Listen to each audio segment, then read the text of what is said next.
Hello po, kamusta po kayo? Ako po si Fen sa aming Bakuran Vlogs. Nandito po ulit ako sa Hagunoy, dito sa Santa Elena. At i-share ko ulit sa inyo yung orchids dito nung 16 years old pa ako.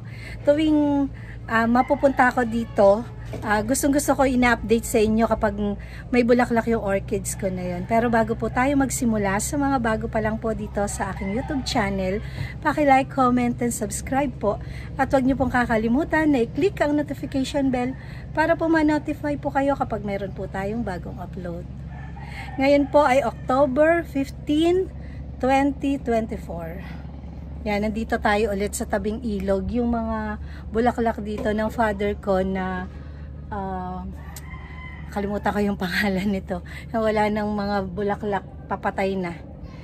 Ayan. Pero meron pa isa-isa. Ayan o. Lang, masyadong mainit. 12 o'clock pa lang ngayon. At katatapos na namin mag-lunch. Sabi ng father ko, yun daw unang dinala ko dito na keikis ng aking orchids. Dinala ko kasi yon, may isang bulaklak. Sabi ko sa father ko, itanim niya dito, isama niya dito sa mga orchids nung dalaga pa ako. Kaya sabi ng father ko ngayon, after nang kumain, tingnan mo, meron na namang bulaklak yung binigay mo sa akin na kulay violet. Kaya yon. Tapos ang dami ring bulaklak ngayon ng yung orchids ko nung dalaga pa ako. Ipakikita ko sa inyo. Yan, ito, i-share ko sa inyo yung mga Cosmos pala yung pangalan nito. Yan, may yellow, may orange, tapos yung kulay fuchsia pink, yung old rose na sinya. Tapos may kulay red.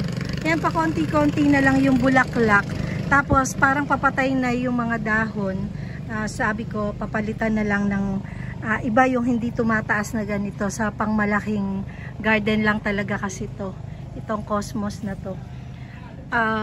Itong orchids, ito i-share ko sa inyo. Kaya napa-video talaga ako.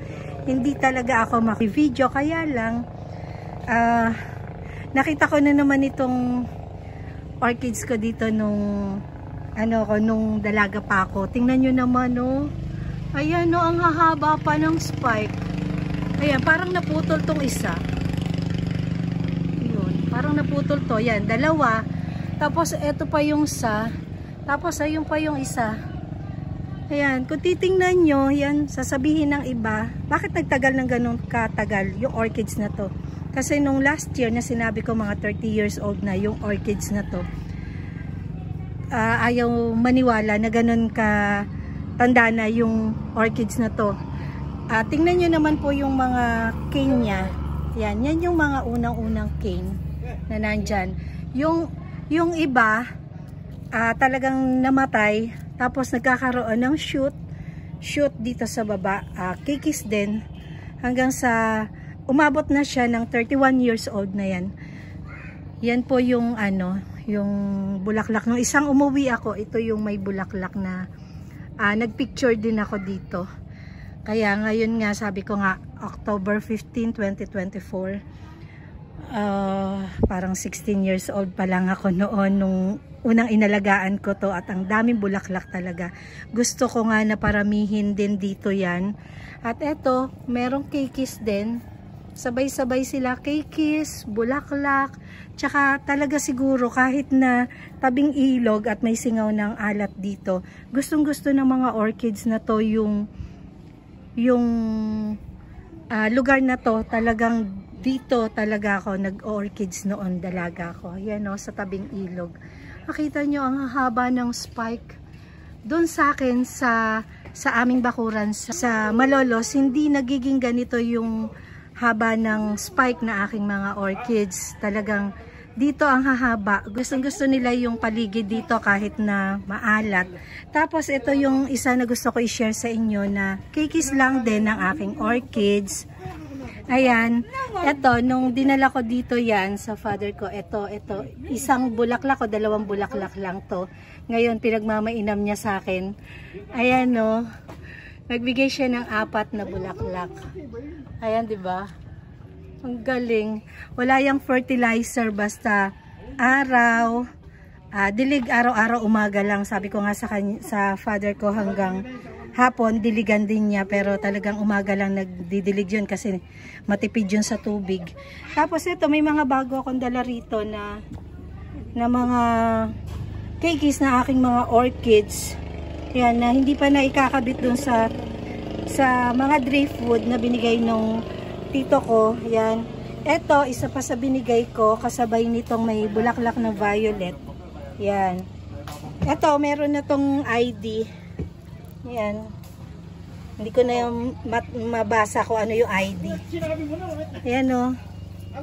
Ito pa, yung isa. Marami na akong dinadala rito na iba't ibang kulay para sa tuwing i-update ko kayo at i-share ko sa inyo yung orchids dito. Hindi lang puro puti yung nakikita nyo. Ayan, no? Ang dami, ang gaganda, kaya nakakatuwa. Gusto ko talaga itong paramihin para kamukha nung dalaga ako. Ang dami-dami bulaklak at ang hahaba po ng spike. Tapos, kung makikita nyo ring kamyas dito, pinag-uwian ko rin ng pinunla ko na kamyas galing doon sa kamyas ko doon sa likod ng bahay. Ayan, may mga bulaklak. Ayan, bangka. Hello! Uwi na kayo? Ayan, pinsan ko, tsaka tito ko. Yan yung nagbigay ng, yung nagda-drive. Yan nagbigay ng driftwood. Yan, hinahanap niya dyan sa mga gilid ng pilapil ng palaisdaan. Ito kasing kabila nito, mga fish pond po yan. Tapos sila doon pa malayo.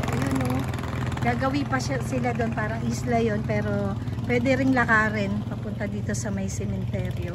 Yan, dito yung makikita natin ng mga puno na yan, yung iba bakawan, yun yung nakukuha namin na mga napuputol na sanga na matagal na nakababad diyan sa ilog.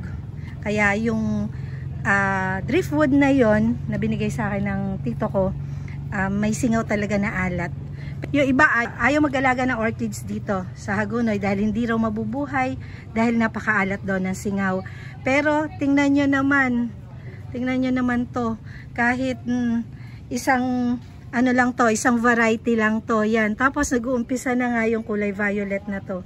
Ayan, oh, nag-i-start na siya. Yan. At ito pa yung gusto ko i-share sa inyo. Yan, ito yung nagpapaalala sa mother ko. Dahil itong yellow bell na to, yung halaman na yan, napakadami laging bulaklak.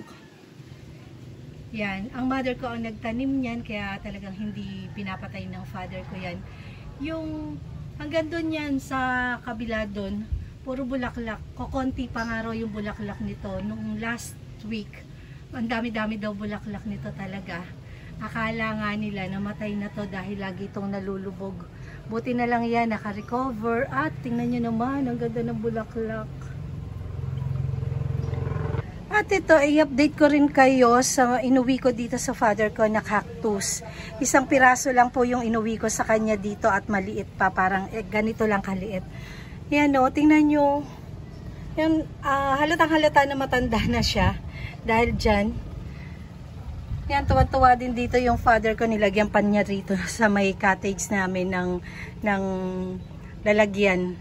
Yan, tapos itong mga halaman na to, hindi niya pinapatayan kasi gamot daw yan. Hinahayaan niya. Ito, gamot din. Itong sampalok-sampalukan, ayaw niya talagang patayin yan. Gamot nga daw yan. At pati yung tawa-tawa, meron din siya rito. Yan po, hanggang dito na lamang po ang aking video dito sa mga halaman namin dito sa tabing ilog. Yan po, maraming salamat po sa walang sawa niyong panonood. Sana po ay nag-enjoy kayo sa panonood nitong video na to. Maraming salamat po sa walang sawa niyong pagsuporta at walang sawa niyong panonood sa aking mga video. Keep safe everyone. God bless.